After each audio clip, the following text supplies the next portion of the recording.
Assalamualaikum warahmatullahi wabarakatuh. Selamat sore dan salam sejahtera untuk Ibu Dr. Melia dan Bapak Ibu serta rekan-rekan semua yang menonton video ini. Perkenalkan, kami mahasiswa program studi Magister Manajemen Logistik Universitas Logistik dan Bisnis Internasional. Saya Fitriyanti Abdul Fattah dan rekan saya. Dan saya Juta Juanda yang pada presentasi kali ini akan memaparkan hasil penelitian kami dengan judul Pengaruh Kesadaran Lingkungan dan Persepsi Resiko Odol terhadap Tata Kelola Transportasi Barang Berbasis Kendaraan Listrik dengan Green Logistik sebagai mediasi. Untuk pemaparan pertama, dipersilakan kepada rekan saya. Silakan. Terima kasih Mbak Juita. Baiklah, kali ini kami akan menjelaskan mengapa penelitian ini dilakukan, bagaimana proses penelitiannya, dan serta apa sih hasil yang diperoleh dari penelitian ini. Sebelum membahas penelitian ini, kami ingin menjelaskan terlebih dahulu masalah yang melatar belakangi penelitian ini. Ya, kita tahu sekarang fenomena ya dalam mengurangi emisi karbon pada sektor transportasi, makanya penggunaan kendaraan listrik sedang didorong oleh pemerintah. Namun kenyataannya penggunaan kendaraan listrik ini belum cukup untuk menciptakan sistem transportasi yang baik. Masih terdapat berbagai kendala seperti rendahnya kesadaran terhadap lingkungan, masih maraknya praktek kendaraan over-dimension overloading, serta belum optimalnya tata kelola transportasi barang. Oleh karena itu, kami ingin mengetahui faktor apa saja sih yang benar-benar mempengaruhi keberhasilan dari tata kelola transportasi barang yang berbasis kendaraan listrik ini. Nah, pada judul penelitian ini sebenarnya bisa dapat kelihatan ya apa yang akan kami teliti ya. Yang pertama itu adalah di sini sudah lihat pengaruh kesadaran lingkungan, persepsi resiko odol dengan green logistik sebagai mediasi terhadap tata kelola transportasi barang berbasis kendaraan listrik. Ya, kita punya 4 variabel yang akan diukur, yaitu pertama kesadaran lingkungan, yang kedua adalah persepsi risiko odol, yang ketiga adalah tata kelola transportasi barang berbasis kendaraan listrik, dan yang keempat adalah green logistiknya sendiri. Jadi secara sederhana, penelitian ini akan menjawab satu pertanyaan besar, apakah kesadaran lingkungan dan persepsi terhadap risiko odol dapat meningkatkan tata kelola transportasi barang berbasis kendaraan listrik, baik secara langsung maupun tidak langsung ya. Nanti akan kita lihat di hasil penelitian kita. Nah, untuk variabel yang dimaksudkan mengetahui pentingnya lingkungan itu ada di kesadaran lingkungan atau kita kodekan dengan KL, di mana tingkat kepedulian responden terhadap kelestarian lingkungan, yaitu contohnya mengurangi emisi karbon, menggunakan energi yang lebih bersih, mendukung transportasi ramah lingkungan, dan mengurangi polusi. Dan dalam penelitian ini pertanyaannya adalah apakah semakin tinggi kesadaran lingkungan maka semakin baik tata kelola transportasi berbasis kendaraan listrik ini. Nah, yang kedua adalah resiko odol, yaitu kendaraan yang melebihi dimensi atas muatan yang diizinkan. Resiko odol ini meliputi kecelakaan lalu lintas, kerusakan jalan, biaya logistik meningkat, keselamatan pengemudi menurun. Nah, dalam penelitian ini, apakah semakin tinggi kesadaran terhadap bahaya over-dimension overloading, maka semakin besar dukungan terhadap tata kelola transportasi barang berbasis kendaraan listrik. Nah, yang ketiga adalah tata kelola transportasi berbasis kendaraan listrik ini, yaitu meliputi pengaturan operasional, kepatuhan terhadap regulasi, efisiensi distribusi, keselamatan, dan keberlanjutan lingkungan. Nah, tata kelola di sini adalah tujuan akhir penelitian kita. Dan yang terakhir adalah green logistik, adalah kegiatan logistik yang memperhatikan dampak terhadap lingkungan. Contohnya seperti menggunakan kendaraan listrik, mengurangi emisi, mengoptimalkan rute pengiriman, menghemat energi, serta mengurangi limbah. Nah, bagaimana bentuk mediasi yang dilakukan? Ini akan dipaparkan oleh rekan saya, Juita Juanta. Silakan Mbak Jui. Terima kasih Sis Fitri. Sekarang kita akan melanjutkan mengenai membahas mediasi itu sendiri. Pada penelitian ini kita menggunakan green logistik sebagai mediasi, di mana green logistik ini akan menjadi mediasi dari variabel pertama yaitu KL dan juga variabel kedua yaitu RO terhadap pengaruhnya terhadap TK. Nah, selain itu kita juga akan mengukur mengenai bagaimana pengaruh KL langsung terhadap TK dan bagaimana KL dengan mediasi GL terhadap TK dan juga dari RO langsung terhadap TK dan juga RO melalui GL terhadap TK. Jika diperlihatkan melalui grafik tampak seperti ini. Sehingga dari penjelasan tersebut menghasilkan grafik penelitian sebagai berikut termasuk hipotesisnya. Ada 7 hipotesis yang dapat diambil dari grafik ini. Yang pertama, bagaimana pengaruh kesadaran lingkungan terhadap green logistik. Yang kedua, bagaimana pengaruh persepsi resiko odol terhadap green logistik. Yang ketiga, pengaruh green logistik terhadap tata kelola transportasi barang berbasis kendaraan listrik yang kita sebut sebagai TK. Dilanjutkan dengan bagaimana pengaruh kesadaran lingkungan terhadap tata kelola transportasi barang berbasis kendaraan listrik. Lalu bagaimana pengaruh persepsi risiko odol atau RO terhadap tata kelola transportasi barang berbasis kendaraan listrik atau TK. Dan dilanjutkan bagaimana peran green logistik sebagai mediasi dalam memediasi pengaruh kesadaran lingkungan terhadap tata kelola transportasi barang berbasis kendaraan listrik. Dan yang terakhir, pengaruh green logistik terhadap memediasi pengaruh persepsi risiko odol terhadap tata kelola transportasi barang berbasis kendaraan listrik. Selanjutnya, kita akan membedah mengenai struktur jurnal yang sudah kami buat. Di bagian atas ini, kita memiliki judul sesuai yang sudah dijelaskan oleh rekan saya Fitri. Dilanjutkan dengan urutan penulis termasuk informasi universitas dan juga ada kontak personnya. Dan di sini adalah bagian abstrak, di mana di bagian abstrak sini sudah terdiri dari latar belakang di bagian sini dan juga sudah memuat metodologi yang kami lakukan dalam penelitian kami di bagian tengah sini, dan juga sudah memuat informasi hasil dari penelitian kami di bagian sini. Struktur selanjutnya adalah di mana bagian pendahuluan sudah berisi informasi seperti ini. Di bagian awal kami membahas mengenai latar belakang kenapa penelitian ini dilakukan. Kemudian kami juga membahas masing-masing variabel yang membawa isu masing-masing di bagian sini.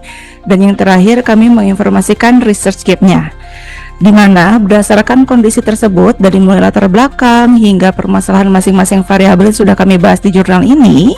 Penelitian ini mengembangkan model empiris yang mengintegrasikan kesadaran lingkungan, persepsi resiko odol, green logistik, dan juga tata kelola transportasi barang berbasis kendaraan listrik menggunakan pendekatan partial least square structural equation modeling atau PLS-SEM. Kebaruan penelitian ini terletak pada pengujian peran green logistik sebagai variabel mediasi dalam menjelaskan pengaruh kesadaran lingkungan atau KL dan juga persepsi risiko odol atau RO terhadap tata kelola transportasi barang berbasis kendaraan listrik atau TK. Hasil penelitian diharapkan dapat memperkaya kajian green logistik sekaligus menjadi masukan bagi pemerintah dan juga para pelaku usaha dan juga orang-orang yang terlibat dalam merumuskan kebijakan transportasi barang yang lebih berkelanjutan. Selanjutnya untuk bagian metode akan dijelaskan oleh rekan saya, silakan. Terima kasih Mbak Juwita atas pemaparan latar belakangnya. Ya, baik, untuk metode kita penelitian ini dilakukan pendekatan kuantitatif dengan jenis explanatory research. Jadi pendekatan ini tersebut dipilih karena penelitian ini bertujuan untuk menguji hubungan sebab akibat antar variabel. Nah, responden penelitian berjumlah 139 orang yang terdiri dari pemilik usaha, karyawan operasional logistik, dan pengemudi kendaraan listrik. Nah, teknik pengambilan sampel menggunakan purposive sampling karena responden dipilih sesuai kriteria yang telah ditentukan. Jadi kita respondennya kita pilih ya, yang berkaitan. Dan data dikumpulkan menggunakan kuesioner skala Likert dan analisis menggunakan Smart PLS dengan metode PLS-SEMS gitu. Baiklah, kita mungkin akan langsung ke jurnalnya. Bisa ditampilkan Mbak Jui untuk jurnal kita. Ya, berikut untuk tampilan jurnal sudah dijelaskan tadi oleh Mbak Juwita. Metodenya juga sudah yang kita tampilkan, dan ini kita ditampilkan adalah jurnal kami. Ini adalah hasil penelitian kami di mana kami melibatkan 139 responden dengan kriteria penelitiannya itu individu yang memiliki keterlibatan pengetahuan transportasi yang berbasis kendaraan listrik. Nah, di tabel ini sudah bisa dilihat jenis karakteristik responden yang kita pilah itu pertama dari jenis kelamin, jenis pekerjaan, dan pengetahuan tentang kendaraan listrik. Dari total jumlah 139, laki-lakinya ada 73 orang, perempuannya 66 orang. Presentasinya juga bisa dilihat ya, 52,5%, 47,5%, dan ada juga pemilik usaha 7,9%, karyawan 48,5%, kebanyakan karyawan ya, dan pengemudi kendaraan listrik di 43,2%. Terus yang beberapa yang mengetahui tentang kendaraan listrik, yaitu ada yang mengetahui, ada yang tidak mengetahui. Yang mengetahui lebih banyak daripada yang tidak mengetahui, yaitu ada 77%, dan tidak mengetahui di 23%. Jadi ini menarik ya untuk diteliti ya. Terus yang terlibat ada di 34,5% dan tidak terlibat di 65%. Jadi ada beberapa yang tidak terlibat dalam responden ini. Lanjut Mbak Jui, dan lanjutnya aku akan menampilkan tentang evaluasi model pengukuran outer model. Nah, kenapa sih outer model ini harus ditampilkan? Karena menampilkan nilai AVA dalam penelitian kuantitatif itu penting ya, karena kita akan mengetahui apakah ini memenuhi validitas konvergen atau tidak, bisa dilanjut untuk penelitian atau tidak. Nah, dari data outer model ini bisa dilihat dari masing-masing indikator atau kuesioner yang kita share ke responden. Ini nilai F-nya untuk kesadaran lingkungan ada di 0,530, berarti itu memenuhi validitas konvergen. Ini adalah hasil yang sudah datanya udah kita olah pakai SampleS ya. Jadi nilai F ini dari mana nilai F ini? Ini adalah hasil olahannya dan kita salin ke sini. Kenapa ini dikatakan memenuhi validitas? Karena kita menggunakan metode Hare et al, di mana loading factor itu lebih dari 0,7, sedangkan konstruk memenuhi validitas konvergen jika nilai F-nya itu lebih dari 0,5. Dan hampir semua nilai kita dari masing-masing variabel itu sudah di atas 0,5. Jadi semua variabel itu memenuhi validitas konvergen. Begitu. Next Mbak Jui ke bawah. Sudah dijelaskan. Nah, ini hasil uji reliabilitas. Nah, reliabilitas ini kita harus uji juga dari masing-masing variabel, di mana composite reliability dan RHOPA-nya itu memenuhi reliabilitas atau tidak, di mana seperti yang kita lihat semuanya RH-nya di atas 0,7. Jadi hasil ini menunjukkan bahwa setiap variabel memiliki konsistensi internal yang baik, sehingga instrumen penelitiannya reliable dan layak digunakan untuk mengukur variabel penelitian selanjutnya. Nah, yang terakhir adalah hasil uji validitas diskriminan. Itu pengaruh dari masing-masing variabel. Diskriminasi menggunakan kriteria Forner-Lecker untuk memastikan bahwa setiap konstruk memiliki tingkat diskriminasi yang memadai terhadap konstruk lainnya, dan nilainya sudah terpampang. Nilainya juga bahwa terbukti bahwa variabel ini validitas diskriminannya memenuhi, seperti itu. Nah, untuk selanjutnya bagian pembahasan dan bagaimana hasil hipotesisnya akan dijelaskan oleh rekan saya Mbak Juwita kembali. Silakan Mbak Jui. Terima kasih Mbak Fitri. Baiklah, untuk bagian pembahasan kita akan mulai untuk membahasnya.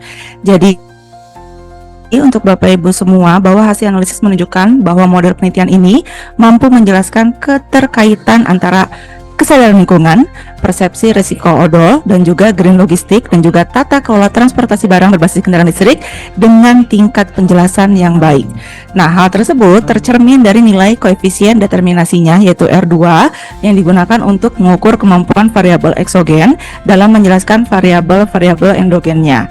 Semakin tinggi nilai R2-nya, maka semakin besar juga kemampuan model dalam menjelaskan variabel yang diteliti. Bisa dilihat dari sini, di mana ini untuk variabel endogennya dan ini adalah interpretasinya. Dua-duanya sama-sama kuat, dan nilai tersebut mengindikasikan bahwa sebagian besar variasi pada kedua variabel endogen dapat diterangkan oleh hubungan antar variabel yang dibangun dalam model penelitian ini. Dengan demikian, model yang digunakan dinilai memiliki kemampuan yang memadai untuk menjelaskan fenomena yang diteliti. Bapak dan Ibu semua, ini merupakan gambar model struktural hasil PLSM-nya. Dan ini merupakan informasi-informasi data yang juga sudah dijelaskan oleh rekan saya Fitri dan juga saya sendiri pada jurnal yang sudah kami teliti pada kesempatan kali ini. Dan ini adalah hasil uji hipotesisnya, di mana informasi yang disampaikan dari hasil pengujian di sini adalah keterangannya semuanya diterima. Namun ada hal yang menarik Bapak dan Ibu semua, di mana hipotesis yang sudah kita sampaikan di pendahuluan di atas, ada satu hipotesis yang ternyata ditolak, di mana nilainya ini ternyata dalam tanda kutip kecil, yaitu pengaruh antara kesadaran lingkungan terhadap tata kelola. Sedangkan jika kesadaran lingkungan menggunakan mediasi green logistik terhadap TK ternyata diterima. Dan ini merupakan hasil penelitian yang cukup menarik karena ternyata tidak semua hipotesis yang kami perkirakan bisa memiliki hasil positif. Namun ada juga hipotesis di mana H4 ini ternyata ditolak.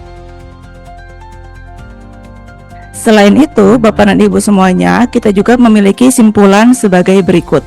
Penelitian ini menunjukkan bahwa kesadaran lingkungan dan juga persepsi risiko odol ternyata memang berperan penting dan juga mendukung penerapan green logistik. Penerapan green logistik terbukti menjadi faktor penting juga dalam meningkatkan tata kelola transportasi barang berbasis kendaraan listrik. Dibuktikan dengan data yang ada di sini, bahwa di mana saat KL atau variabel KL tersebut memiliki mediasi GL dan dia berdampak pada TK, hasilnya diterima. Namun saat dia variabel KL langsung mempengaruhi TK, ternyata ditolak. Selain itu, penelitian ini juga membuktikan bahwa green logistik berperan sebagai mekanisme yang menjembatani pengaruh kesadaran lingkungan dan juga memperkuat pengaruh persepsi risiko odol terhadap tata kelola transportasi barang berbasis kendaraan listrik. Dengan demikian, pengembangan transportasi barang berbasis kendaraan listrik memerlukan pendekatan yang terintegrasi melalui peningkatan kesadaran lingkungan, pengendalian praktik odol, serta implementasi green logistik sebagai landasan dalam mewujudkan sistem transportasi barang yang aman, efisien, ramah lingkungan, dan berkelanjutan. Demikian Bapak dan Ibu semua mengenai paparan dari penelitian kami. Semoga penelitian ini dapat bermanfaat untuk akademik ke depannya. Oke, sebagai penutup, terima kasih Mbak Juwita. Dan untuk presentasi kali ini sudah kami paparkan semuanya. Terima kasih telah menonton video ini, Ibu Dr. Melia dan rekan-rekan semua. Semoga hasil penelitian ini dapat memberikan inspirasi buat kita semua. Baiklah, saya tutup. Mari kita ucapkan alhamdulillahirabbil alamin. Wassalamualaikum warahmatullahi wabarakatuh. Terima kasih.